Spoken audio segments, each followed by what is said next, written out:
மாதா பிதாவாகி மக்களாகி வருடலும் mall விசும்பும் தானாகி கோதா விரியாய குமரியாகி கொல்பொலி தோளாடை குடகனாகி போதாய மலர்கொண்டு போற்று நின்று புனைவார் பிறப்பருக்கும் புனிதனாகி யாதானும் உன்னை நினைந்தார்க்கு எளியதாகி அழல்வண்ண வண்ணர்த்தாம் நின்றவாறே.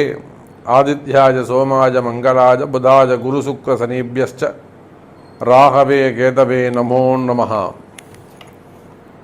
உலகம் முழுவதும் வாழக்கூடிய அன்பு பக்தர்களே, முக்கியமான கிரக அமைப்புகள் இந்த ஜூன் மாதம் 2ஆம் தேதி முதல் ஜூலை மாதம் 12ஆம் தேதி வரை ஏறக்குறைய 45 நாட்கள் செவ்வாய் பகவான் ஆட்சி பலம் பெறுகிறார். இதில் குறிப்பிட்டு சொல்ல வேண்டிய விஷயம் என்ன அப்படின்னு கேட்டிங்கனாக்கா, குருவும் சுக்கிரனும் அஸ்தங்கமாகிய நிலையில் இருக்கிறார்கள். பொதுவாக கிரக அமைப்புகளிலே ஆதித்யாதி நவகிரகங்களில் அஸ்தங்கமான கிரகங்கள், அஸ்தங்கம்னா சூரியனை அந்த கிரகங்கள் நெருங்கி அல்லது சூரியன் அந்த கிரகத்தை நெருங்கி கிராஸ் பண்ணி திரும்பவும் குறிப்பிட்ட டிஸ்டன்ஸ் வெளியில் போகிற வரையிலும். ஏன்னா சூரியன் ஒரு மாதத்துக்கு ஒரு வீட்டில் இருப்பார். அப்போ கண்டிப்பாக அந்த வீட்டில் ஏதேனும் கிரகங்கள் இருக்குமே ஆனால் அந்த கிரகத்தை வேகமாக கிராஸ் பண்ணக்கூடிய கிரகம் சூரியனாக தான் இருப்பார். அப்படி பார்க்கின்ற பொழுது இந்த மாதம் சூரிய பகவான் ரிஷபத்திலே இருக்கிறார். ரிஷபத்தில் சுக்கிரனும் குருவும் இருக்கிறார்கள். 2 பேரும் தேவகுரு அசுரகுரு. 2 குருமார்களும் சூரியனிடத்திலே அஸ்தங்கம் அடைகிறார்கள். அஸ்தங்கம்னா செயல் இழப்பு, ஜீரோவாக இருப்பாங்கன்னு அர்த்தம். அவங்களால எந்த விதமான செயல்பாடுகளையும் செய்ய முடியாது. அப்போ அந்த அடுத்து வரக்கூடிய நான் சொல்லக்கூடிய அந்த காலகட்டங்களில் 2 குருமார்களும் அஸ்தங்கமாகிய நிலையில் அந்த வேலையை யார் எடுத்து செய்வார்கள் என்று சொன்னால், துணிச்சல் மிக்க, வீரம் மிக்க, கூர்மையான புத்தி மிக்க செவ்வாய் பகவான் தான் அந்த வேலைகளை எடுத்து செய்வார். அப்போ இனி வரக்கூடிய காலங்களிலே அடுத்த ஒரு 45 நாட்கள் மிகுந்த ஒரு பவர்ஃபுல் பிளானட்டாக, அதிகாரம் மிக்க ஒரு கிரகமாக நம்முடைய இந்த செவ்வாய் கிரகம் இருக்க போகிறது. பொதுவாக செவ்வாய்க்கு 2 யோகங்கள் சொல்லுவாங்க. ஒன்று குரு மங்கள யோகம். செவ்வாயும் குருவும் இணைந்திருந்தால் அது செவ்வாய் சாரம் வாங்கியிருக்கலாம், இல்லை செவ்வாயோட சேர்ந்திருக்கலாம், இல்லை குரு சாரம் வாங்கியிருக்கலாம் செவ்வாய் பகவான், இல்லை 159 தொடர்பில் இருக்கலாம். அப்படி இருந்தால் குரு மங்கள யோகம்னு சொல்லுவாங்க. அதுக்கு அடுத்தபடியாக ருசக யோகம் அப்படின்னு ஒன்று சொல்லுவாங்க. அந்த ருசக யோகம் செவ்வாய்க்கு மட்டுமே உரியது. செவ்வாய் உபய லக்னங்களை தவிர்த்து சரலக்னம், ஸ்திரலக்னம். சரம்ன்றது எதுங்க?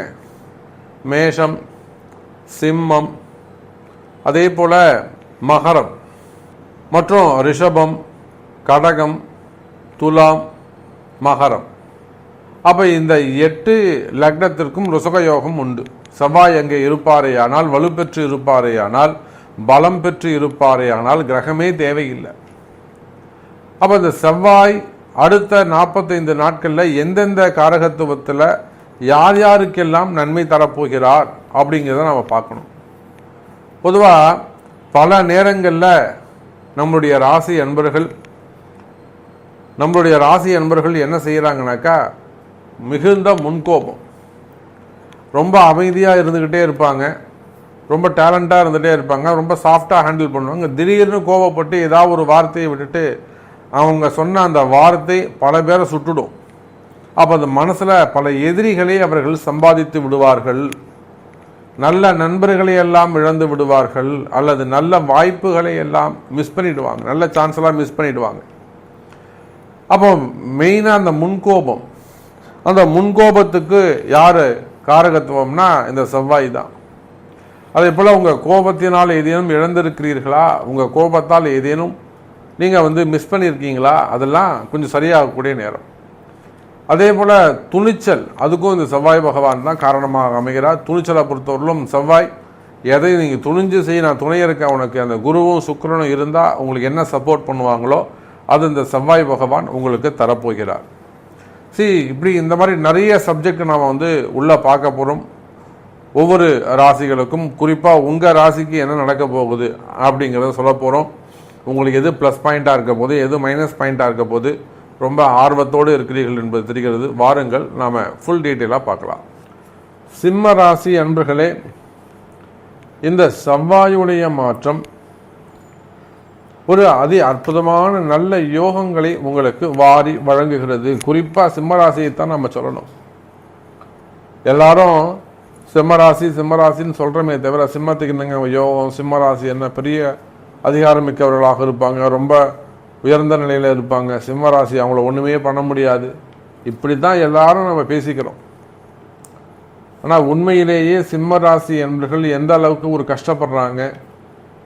கஷ்டம்னா ஒரு சிலருக்கு பணம் கஷ்டமாக இருக்கும், ஒரு சிலவங்களுக்கு பணங்கள்லாம் இருக்கும், வேலை வாய்ப்புகள் இருக்கும், ஆனால் அதெல்லாம் செய்ய முடியாது. காரணம் ஆரோக்கிய குறைவுகள், உடல்நிலை கோளாறுகள் ஏற்பட்டு இருக்கும், மனசு கஷ்டமாக இருக்கும், மனசில் தைரியம் இல்லாமல் இருக்கும், அல்லது தேவையில்லாத மனக்குழப்பங்கள் இருக்கும், தேவையில்லாத மனசில் பயம் இருக்கும்.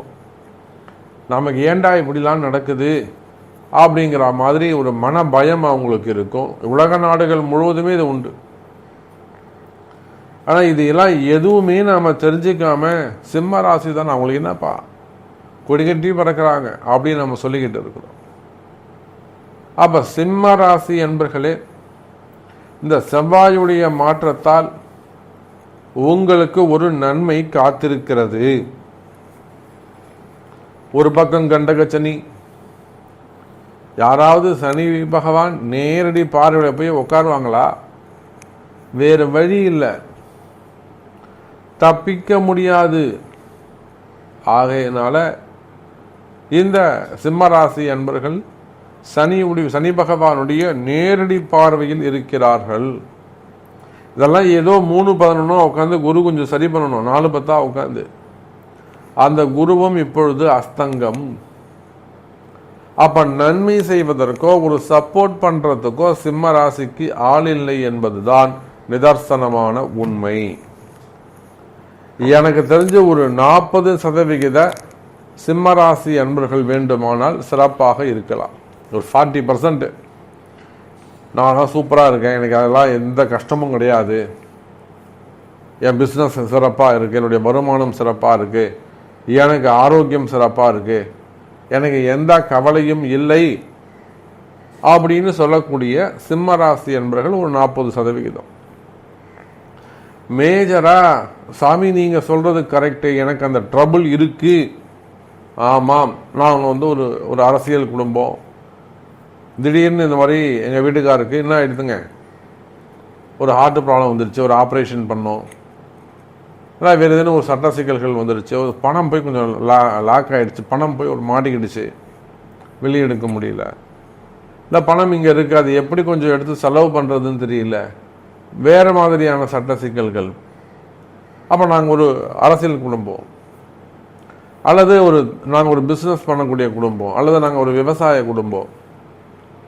அப்போ இந்த சிம்மராசி என்பர்கள் ஏறக்குறைய 60% சிம்மராசி என்பர்களுக்கு வெளியில சொல்ல முடியாத ஒரு சில சிக்கல்கள் இருக்கு. அது ஃபேமிலி ப்ராப்ளமா இருக்கலாம், குடும்ப தகராறுகளாக இருக்கலாம், குடும்ப பிரச்சனையாக இருக்கலாம், பிள்ளைகளால் வந்த தொந்தரவு தலைகுனிவுகளாக இருக்கலாம், காதல் திருமணங்களாக இருக்கலாம், அல்லது பெற்றோர்கள் பிள்ளைகளுக்கான அந்த உறவுகளாக இருக்கலாம், தொழில் அமைப்புகளாக இருக்கலாம், பணங்காசு வெளியில் சொல்ல முடியாத பணங்காசை போய் மாட்டிக்கிறது, அதை யாரை நம்பி நம்ம கொடுக்கறதுன்னு தெரியாமல் இருக்கிறதா இருக்கலாம். ஒரு பணங்காசு இருக்குது, அது எப்படி கொடுக்கறதுன்னு தெரியல, யாரை நம்பி நம்ம பண்ணுறதுன்னு தெரியல. அந்த மாதிரியான உண்மையான நபர்கள், தூய்மையான நபர்கள், நம்பிக்கையான ஆள் எனக்கு கிடைக்கலைங்க சாமி, அந்த மாதிரியான பிரச்சனைகளாக இருக்கலாம். அப்போ சிம்ம ராசி என்பவர்களே, உங்களுடைய கஷ்டங்கள் என்ன என்பது எனக்கு தெரியும்.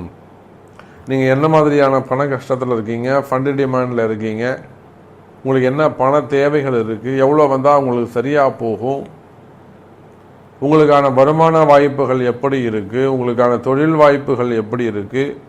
தொழில் இருந்தால் உடம்பு சரி இருக்க மாட்டேங்குது, நம்மளால் போய் வேலை செய்ய முடியல, உடம்பு நல்லா இருந்தால் தொழில் இருக்க மாட்டேங்குது. மாற்றி மாற்றி அமையும். வருமானம்லாம் ஒன்றும் பிரச்சனை இல்லை சாமி, வேலை வாய்ப்பில் என்னால் தான் போக முடியல, அது என்னவோ தெரியல, வேலைக்கு போய் நானும் போகணும்னு நினைக்கிறேன் ஆனால் போக முடியல. தடைகள், தாமதங்கள், காரிய தடைகள், செயல் தடைகள், இப்படியெல்லாம் இருக்கின்ற எனதருமை சிம்மராசி நேயர்களே, இதோ உங்களுக்கான நல்ல நேரம் துவங்குகிறது.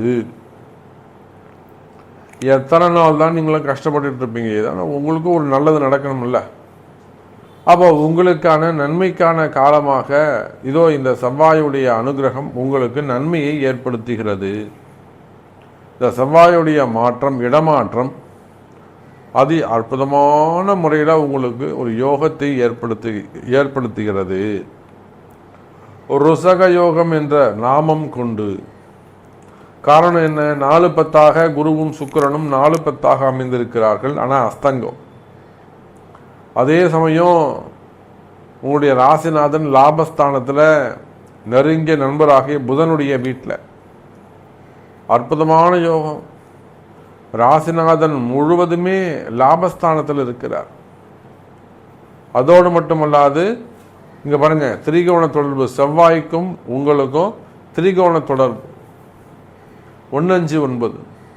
அப்போ யாருக்கெல்லாம் இந்த செவ்வாயால் எந்தெந்த தொழில் செய்யக்கூடியவங்க, உலகம் முழுவதும் வாழக்கூடிய சிம்ம ராசி நேயர்களே, அரசியலில் ஈடுபட்டிருக்கக்கூடியவர்களுக்கு நல்ல பதவிகள் கிடைக்கும், பதவி உயர்வுகள் கிடைக்கும், நல்ல போஸ்டிங் கிடைக்க வாய்ப்புகள் உண்டு, பொறுப்புகள் கிடைக்க வாய்ப்புகள் உண்டு.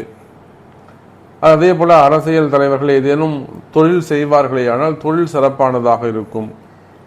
அதே போல அரசு அதிகாரிகள், கலைத்துறையை சார்ந்தவர்கள், காவல்துறையை சார்ந்தவர்கள், சினிமா துறையை சார்ந்தவர்கள், சின்னத்திரையை சார்ந்தவர்கள், அதுக்கு பின்பாக உழைக்கக்கூடியவர்கள், அதே போல குறிப்பாக சினிமா துறையை சார்ந்தவர்களுக்கு, சிம்மராசி அன்பர்களுக்கு இந்த செவ்வாயுடைய காலங்கள் அனுகூலமாக அமைகிறது.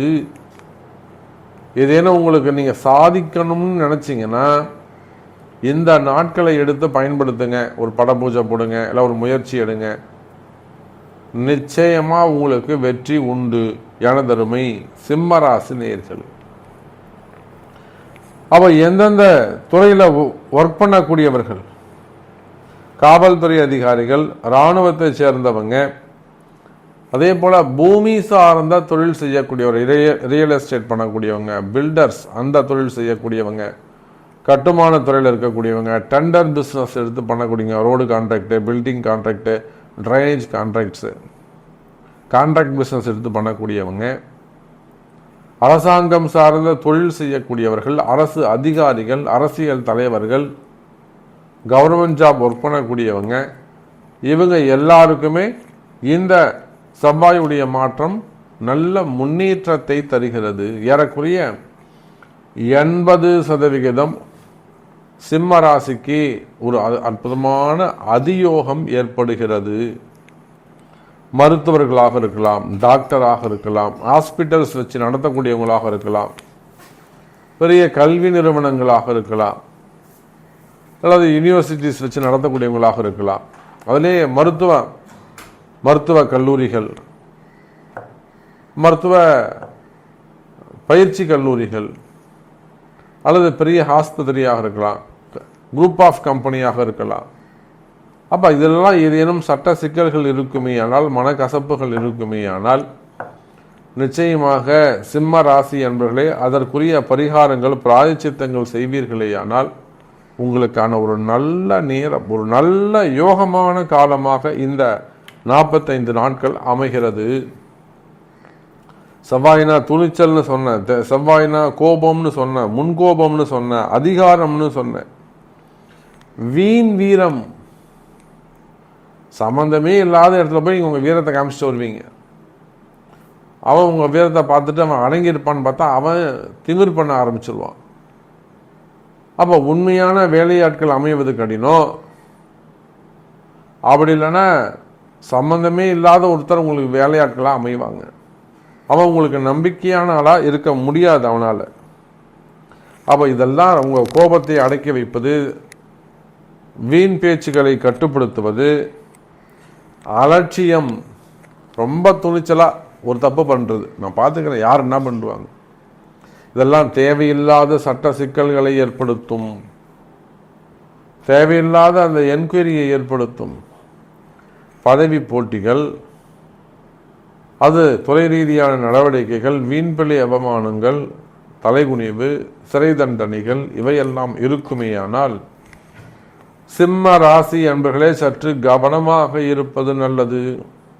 அப்போ இதெல்லாம் எது தீர்மானிக்கணும்? உங்களுடைய தலையெழுத்து, உங்களுடைய பர்த் சார்ட், பிறப்பு ஜாதகம்தான் பேசும். சிம்மராசி அன்பர்களே, தொழில் கஷ்டமா? தொழிலில் ஏதேனும் தடைகள் இருக்கா? தொழில் சரியாக நடக்கலையா? கடன் சுமைகளா? கடன் பிரச்சனைகளா?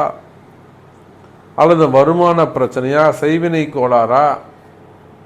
உங்களுடைய பிறப்பு ஜாதகத்தை கொண்டு அதற்குரிய வழிபாடுகள், பிராயச்சித்தங்கள் என்ன அப்படிங்கிறத அறிந்து செய்வீர்களே. ஆனால் இப்போட பார்த்தீங்கன்னா திருப்பூரில் ஒரு முக்கியமான கம்பெனி ஒரு பெரிய வாட்டர் பிளான்ட் வச்சுருக்காங்க.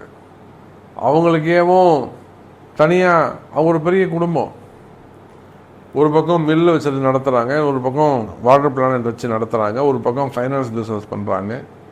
Group of company. அவங்களுக்கு ஒரு முக்கியமான சோதனை. அப்போ அவங்களுக்கு அங்கேயே தங்கியிருந்து ஒரு 7 நாட்கள் தொடர்ந்து அதை பூஜை செய்து தேவையான பிராயச்சித்தங்கள் வழிபாடுகள் செய்து நல்ல முறையில் அவங்களுக்கான முன்னேற்றம் ஏற்பட்டது.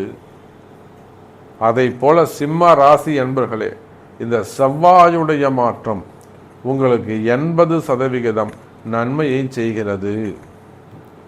இந்த 80% நன்மையும் உங்களுக்கு பேர் மகிழ்ச்சியாக நல்ல மாற்றங்களை தரக்கூடியதாக அமைகிறது என்பதை சொல்லிக்கொண்டு மீண்டும் வேறொரு அற்புதமான பதிவில் உங்களை சந்திக்கிறேன். நன்றி. நமச்சிவாயம். ஜெய் வராகி. ஜெய் ஜெய் வராகி.